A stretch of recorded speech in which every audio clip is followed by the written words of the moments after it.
नवंबर मंगलवार को अमेरिका में राष्ट्रपति चुनाव के लिए वोट डाले जाएंगे। इस बार रिपब्लिकन पार्टी की ओर से राष्ट्रपति पद के लिए डोनाल्ड ट्रंप और उपराष्ट्रपति पद के लिए जेडी वेंस मैदान में, जबकि डेमोक्रेटिक पार्टी ने मौजूदा उपराष्ट्रपति कमला हैरिस को राष्ट्रपति और टिम वॉल्स को उपराष्ट्रपति पद का कैंडिडेट बनाया। इसके साथ ही कुछ निर्दलीय उम्मीदवार भी चुनावी मैदान में। अमेरिका में ये 60वां राष्ट्रपति चुनाव है।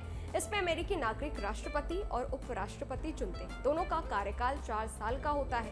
अमेरिकी चुनाव कई मायनों में दिलचस्प है। जैसे अमेरिका में हर 4 साल बाद नवंबर के पहले वीक में पड़ने वाले सोमवार के बाद वाले मंगलवार को ही वोटिंग होती है। अगर नवंबर की शुरुआत का पहला दिन मंगलवार है तो भी इस दिन चुनाव नहीं कराए जाते हैं। इसके अलावा यहाँ 2 मेन पार्टियों के चुनाव चिन्ह गधा और हाथी है। हाथी और गधा कैसे चुनाव चिन्ह बना, इसके पीछे की कहानी काफी ज्यादा दिलचस्प है, जो हम इस वीडियो में आपको बताने वाले हैं।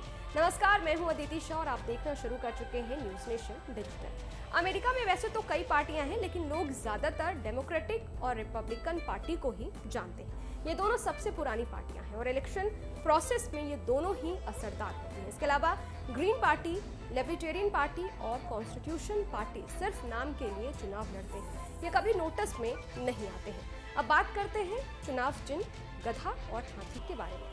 साल 1828 की बात है। अमेरिकी राष्ट्रपति चुनाव में डेमोक्रेटिक पार्टी की तरफ से एड्यू जैक्सन उम्मीदवार थे। उनका मुकाबला विग पार्टी के जॉन एडम्स से था। जैक्सन ने चुनाव जीतने के लिए कुछ ऐसे वादे किए जिसका एडम्स ने खूब मजाक उड़ाया।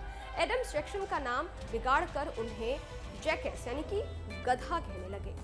जैक्सन ने इसे चैलेंज के तौर पर लिया और अपने चुनावी पोस्टरों में गधे की तस्वीर छपवाने लगे। जैक्सन वो चुनाव जीत भी गए, जिसके बाद डेमोक्रेटिक ने गधे को अपने चुनावी कैंपेन का हिस्सा बनाना शुरू कर दिया।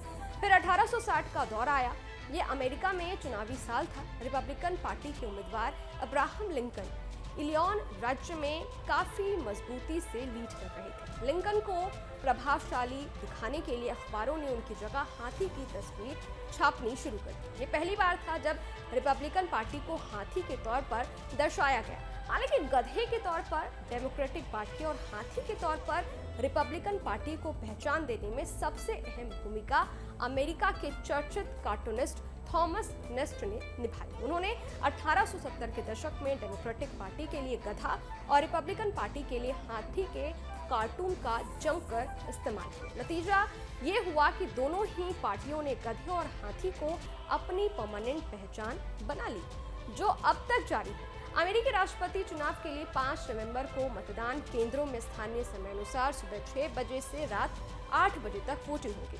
भारत में टाइमिंग के हिसाब से इसे 6 नवंबर को सुबह 4:30 बजे से शाम 6:30 बजे तक देखा जा सकेगा। वोटिंग के बाद ही वोटों की गिनती शुरू हो जाएगी। न्यूज चैनल्स अमेरिका के अलग अलग राज्यों के विजेता का नाम जैसे जैसे काउंटिंग पूरी होगी बताते रहेंगे, लेकिन हर राज्य के वोट काउंट होने के बाद ही पूरी तस्वीर साफ होगी। अंतिम फैसले में कई दिन या सप्ताह भी लग सकता है।